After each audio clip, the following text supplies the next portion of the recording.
एचकेआरएन एक विशेष पर्पज से बनाया गया है और जैसा पहले मंत्री जी ने भी उसमें बता दिया और हमारी बहन किरण जी ने भी उसको स्वीकार किया कि ये आउटसोर्सिंग का जो ठेकेदारों के माध्यम से हम भर्ती करते थे, लोगों को लेते थे, ये उसका एक विकल्प है। वो जो सारी शिकायतें आती थी वो शिकायतें ना रहें और हम उनकी शोषण से कैसे युवकों को बचाएं, क्योंकि सैलरी कम है ये हमको पता है, उस सैलरी में से भी उनका और शोषण होता रहे। किसी को पहले एडवांस में ले लिया, फिर उनके बैंक में खाते में डाल दिए, किसी का पीएफ जमा नहीं कराया, किसी को ईएससी की सुविधा नहीं दी, वो सारी चीजें खत्म करने के लिए हमने उसको वहां से लिया है। तीसरा, ये एक नया पोर्टल है, पहली बार बना है, इसमें कोई कमी नहीं होगी ऐसा कोई दावा नहीं है। कुछ कमियां इसमें मान लो है तो चर्चा में से निकलेंगी, उसको ठीक किया जाएगा, निश्चित किया जाएगा। चौथी बात, इसमें भर्तियां अभी मात्र 4-5 हजार ही हुई है, बाकी तो जो पिछले ठेकेदारी पर चल रहे थे लोग उनको इसमें पोर्ट किया गया है ताकि वहां की सूची से निकाल करके इसमें डाल दिया जाए। जो कठिनाइयां उनको वहां आ रही हैं वो यहां बंद हो जाए और उनकी सहमति से ये सब कर रहे हैं, बिना सहमति के नहीं कर रहे। बल्कि एक जांच का विषय हम जांच करेंगे कि जो पहले भर्तियां आउटसोर्सिंग हो रही थी उसका ना तो कहीं हमारे एचआर डिपार्टमेंट में एचकेआरएस में कोई रिकॉर्ड होता है, ना उसकी तनख्वाहें हमारे सिस्टम में से डीडी उसमें से जाती हैं, वो तो ठेकेदारों के माध्यम से उनको पैसा इकट्ठा जाता है, वो आगे दे देते हैं, नाम की लिस्ट देते हैं।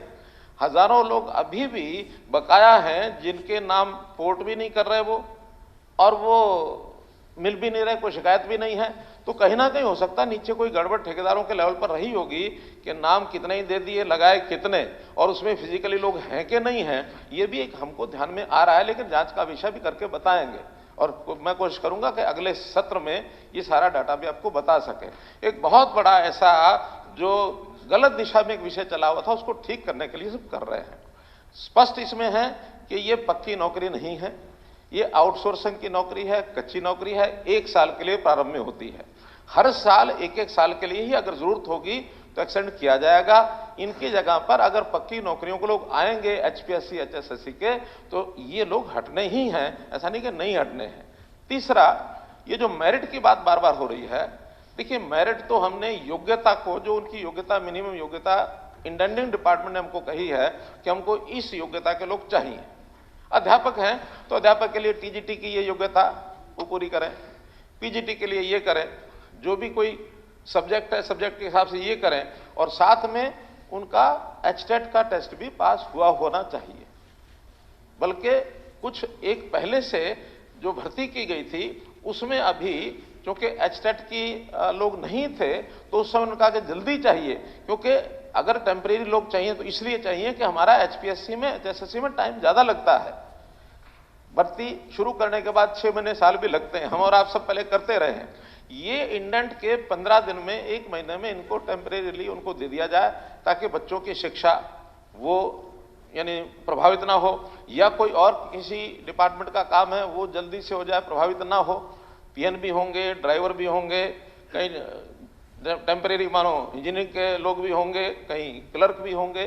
तो ऐसे सब पोस्टों के लिए जितनी रिक्वायरमेंट थी वो सब इसमें की जाएगी।